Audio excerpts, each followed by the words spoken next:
You saying he's a good lawyer, but he haven't even shown me no evidence. So on my case, how can you speak and say he already told me the other day that he working for the DA?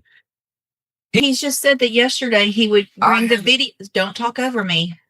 He would bring the video for you to watch. Good morning. Are you Justice Larzo? Yeah. And Mr. Larzo, in cause number 26, DCCR 0770, you're charged with the third-degree felony offense of obstruction or retaliation from March 8th of 2026. Your indictment alleges that you were previously convicted of assault on a peace officer and assault on a public servant on October 12th of 2023, both of those cases on the same day, which means if you go to trial and are found guilty in these cases, or this case, and those prior offenses are true, that means you would be considered a second-degree felony for punishment, which is between 2 years up to 20 years in prison. Do you understand all of that? You can repeat that for me? What part of it do you not understand? The first part. What you're charged with?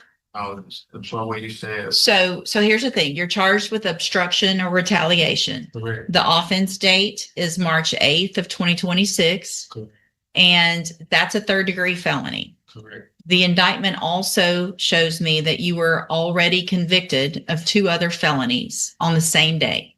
What that means is if those are true, or at least one of them is true, it would enhance your punishment in this case to a second-degree felony, which means if you go to trial, you're found guilty, the range of punishment is between 2 years and up to 20 years instead of 2 to 10. Do you understand? Sure.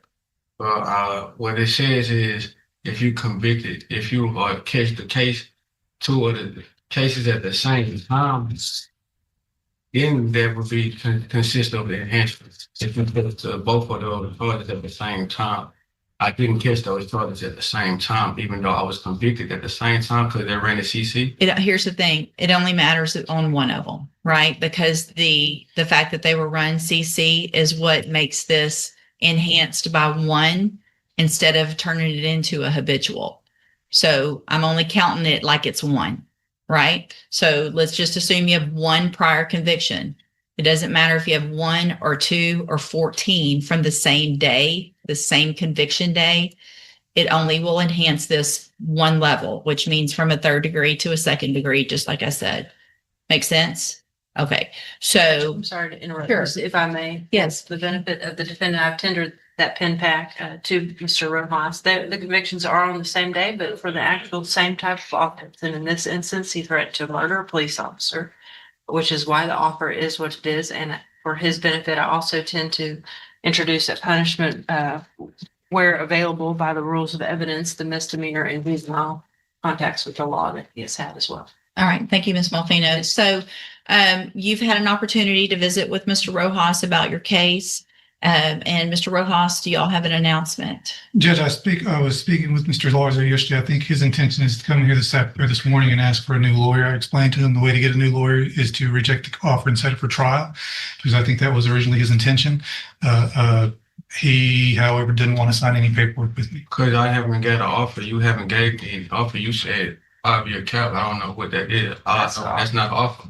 If you offer me 5 years TDC or you offer me 5 years probation, you didn't say which one. So when I get an offer, I'll let you know. I don't know what the offer is. Sounds like the offer was a 5-year cap. Is that correct, That's Mr. Rojas? And I'm sure Mr. Rojas explained to you what a cap is. Yeah, he just said I can't get more than 5 years. Right. Okay, so what is the offer?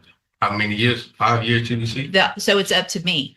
So if you sign for a cap, and I'm sure Mr. Rojas explained this to you, it's a way for you to try to come to me and say, give me less than 5.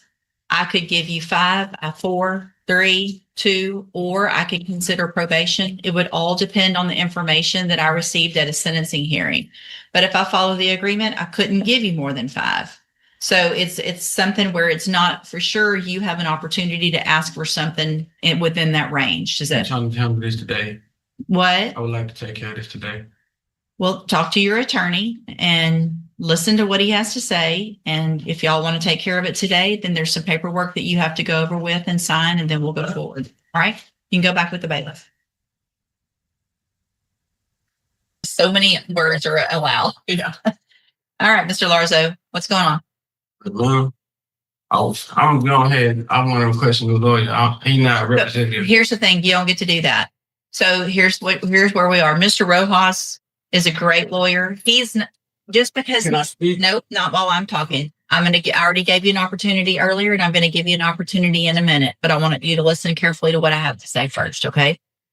Mr. Rojas is telling you what the district attorney's office is offering. You don't have to like it. It doesn't mean he's a bad attorney. And another attorney is not going to come get a different offer. Okay. So, Ms. Malfino, is there any reason that you would know of that offer that you have made would change?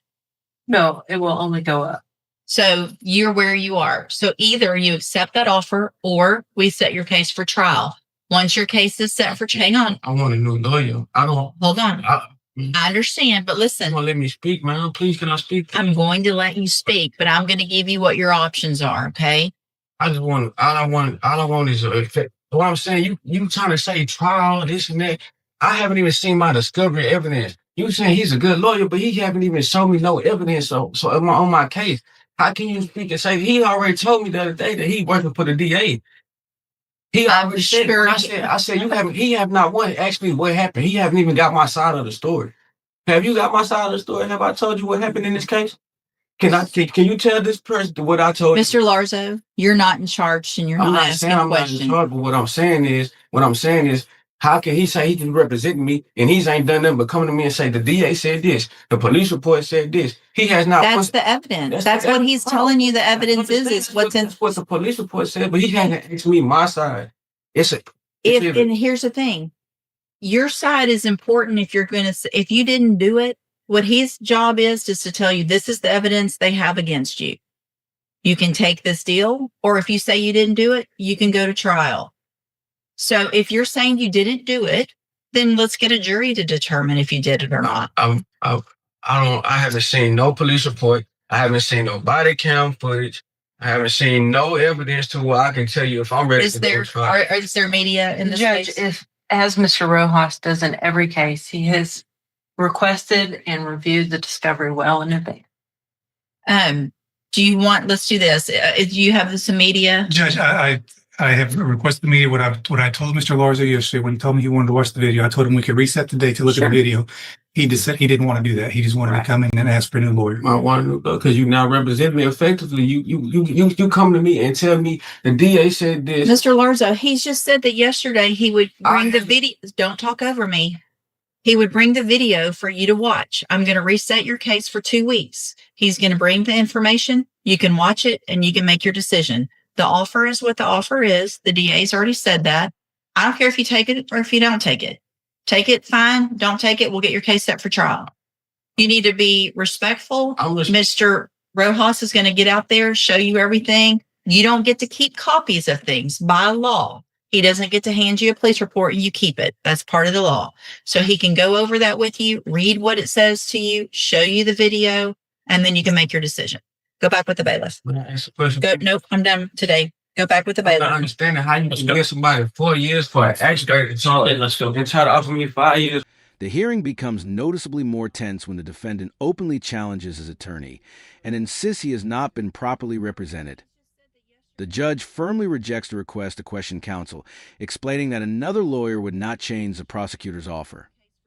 The defendant continues arguing that he has never been shown the evidence or allowed to fully explain his version of events, turning the exchange into a direct clash over trust and legal representation. The dispute reaches its peak as the defendant insists he cannot decide whether to accept a deal or go to trial without first reviewing the police reports and video evidence. Defense counsel explains that the discovery has already been requested and offers to review everything with him. The judge ultimately resets the case for 2 weeks, orders counsel to go through the evidence, reminds the defendant to remain respectful, and ends the hearing despite one final attempt to continue arguing.